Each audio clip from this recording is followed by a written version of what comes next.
Assalamualaikum warahmatullahi wabarakatuh. Selamat sore ataupun malam semuanya. Jumpa lagi dengan saya Uji Tama dari JJS.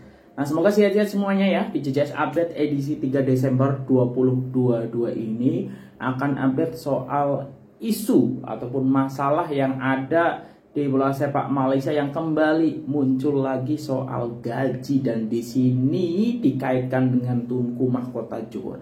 Mengapa boleh macam itu? Nanti simak sampai akhir. Kemudian trio serang dari Johor Darul Takzim ya, yang ternyata punya prestasi yang kalau secara statistik cukup mentereng ya di dunia. Dan terakhir soal rombakan Kedah untuk musim 2023 ya, nampaknya akan banyak sekali perubahannya.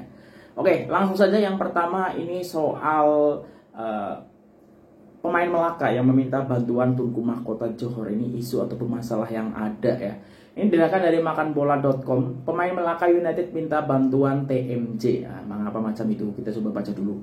Terdapat beberapa pemain dari Melaka United meminta bantuan dari DYIM Tunku Ismail Idris Ibni Sultan Ibrahim Ismail ataupun TMJ untuk menyelesaikan kemelut gaji yang mereka alami ketika ini. Perkara ini dikongsikan oleh pemain MUFC di halaman Instagram milik mereka. Antara pemain tersebut ialah Wan Zaharul Nizam, Wan Zakaria, Hasbullah Abu Bakar, Muhammad Fauzan Fauzi, Faris Sahrosli, Wan Amirul Afik, Sukri Baharun, dan juga Fakhrullah Rosli. Nah, ini kalau udah banyak player macam ini, nampaknya ini memang masalah yang serius ya. Mereka percaya dan yakin bahwa hanya TMJ saja yang mampu menyelesaikan masalah ini, karena kedua-dua pihak yang terlibat ketika ini tidak memberi sembarang respon atau jawaban. Ampun tuanku, dengan rasa rendah diri kami pemain Melaka United FC ingin memohon pertolongan Tunku untuk menyelesaikan kemelut gaji kami antara pegawai eksekutif Melaka United FC dan pihak Melaka Association Soccer Associate. Tanpa pertolongan Tunku, kedua-dua pihak ini akan terus berdiam diri. Dengan ini kami berharap Tunku dapat bantu pemain Melaka. Salah satu hantaran daripada pemain Melaka United FC, Wan Zaharul Nizam, di laman Instagram miliknya. Difahamkan kini sudah memasuki bulan yang kelima pemain-pemain Melaka United hidup tanpa gaji ya. Ini cukup memprihatinkan ya, sampai bulan kelima. Nah, semoga ini ya walaupun sebenarnya tak semuanya ke TMJ ya macam itu, tapi memang kita tahu ada beberapa case juga yang dapat diselesaikan oleh TMJ. Mungkin ini ya mungkin udah hopeless ya, para pemain ini akhirnya meminta bantuan dari Tunku Mahkota Johor. Nah, kita tengok nanti apa respon dari TMJ terkait perkara tersebut, karena memang TMJ ini cukup concern ya terkait kesejahteraan player di bola sepak Malaysia. Tidak hanya di JDT saja ya, tetapi TMJ juga sebelum ini erat bersuara ataupun membantu terkait apa yang berlaku di bola sepak Malaysia, tidak hanya di JDT. Kita tunggu saja nanti responnya seperti apa. Nah, next ini kaitannya dengan Johor Darul Takzim ya, ini didasarkan dari makanbola.com. Trio serangan JDT kini di mata dunia ya. Umum mengetahui klub bola sepak Johor Darul Takzim berjaya memenangi ke semua piala yang dipertandingkan di peringkat domestik ya. Selain memenangi ke semua piala, JDT juga berjaya memenangi Liga Super buat kali ke-9 berturut-turut. Kejayaan pasukan JDT itu turut dihiasi dengan ketajaman luar biasa trio serangan mereka yang terdiri dari Beksen da Silva, Forestieri, dan juga Arif Aiman. Gandingan trio serangan JDT ini sentiasa menjadi igauan ngeri buat barisan pertahanan pasukan lawan. Igauan itu apa? Tak paham aku maksudnya ya, tapi secara kalimat mengerti lah ya.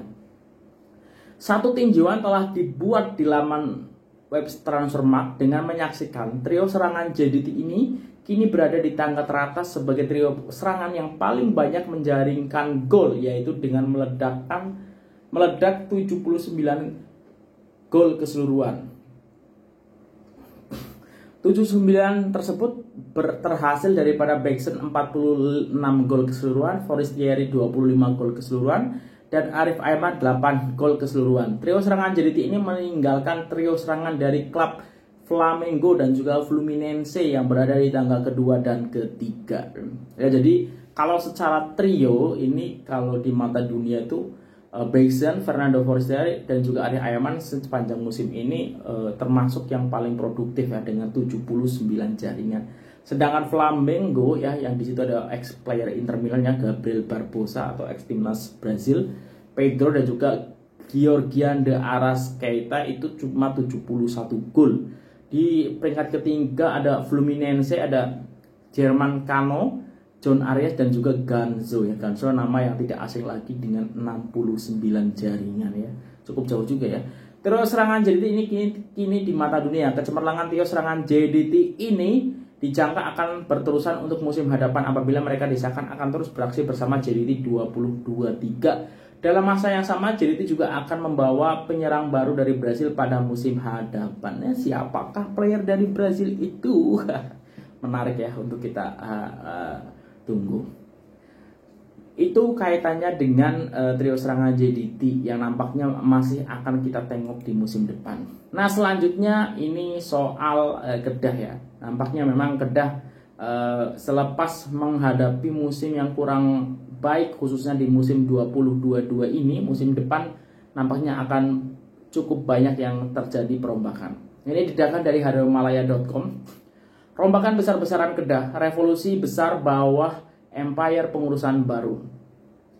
Tamat musim yang mengecewakan buat pasukan Kedah Darul Aman selepas mereka terpaksa berpuas hati dengan kedudukan di tangga ke-8 dengan hanya mencatatkan 8 kemenangan dan 11 kekalahan daripada 22 perlawanan. Mereka juga kecundang di Piala Malaysia selepas terkandas di pusingan 16 dengan kekalahan di tangan Negeri 9 menerusi keputusan agregat 2-1. Susulan kemerosotan demi kemerosotan yang dialami penghujung musim, mereka telah melepaskan hikmat bekas ketua jurulatih yaitu Aidil Sarin yang telah bersama pasukan selama lebih kurang 4 tahun bermula dari 2018. Kini Kedah terus rencak melakukan rombakan besar di dalam pasukan bagi menyiapkan sebuah skuad yang lebih mantap bagi menghadapi saingan musim 2023. Melepaskan 12 pemain tempatan yang terdiri daripada pemain seperti Amirul Azhar, Khairul Azrin, Ilham Amirullah, termasuk 3 pemain berpengalaman yaitu Sahril Sa'ali, Sazwan Zainon dan juga Azamuddin Akil.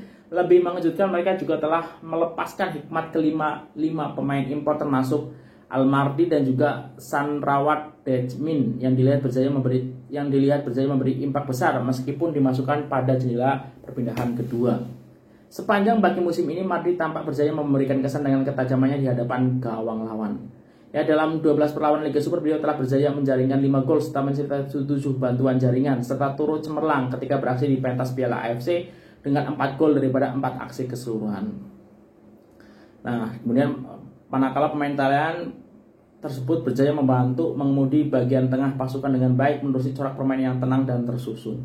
Tidak dapat dinafikan kehilangan pemain-pemain yang semestinya dirasain, namun mungkin ada perancangan yang lebih baik sedang dirancang oleh barisan pengurusan baru Kedah di bawah kepemimpinan pemilik Tan Sri Dr. Moh Daud Bakar. Selain pemergian pemain-pemain ini, ada 12 pemain semasa yang telah sah akan terus kekal untuk memperkuatkan pasukan.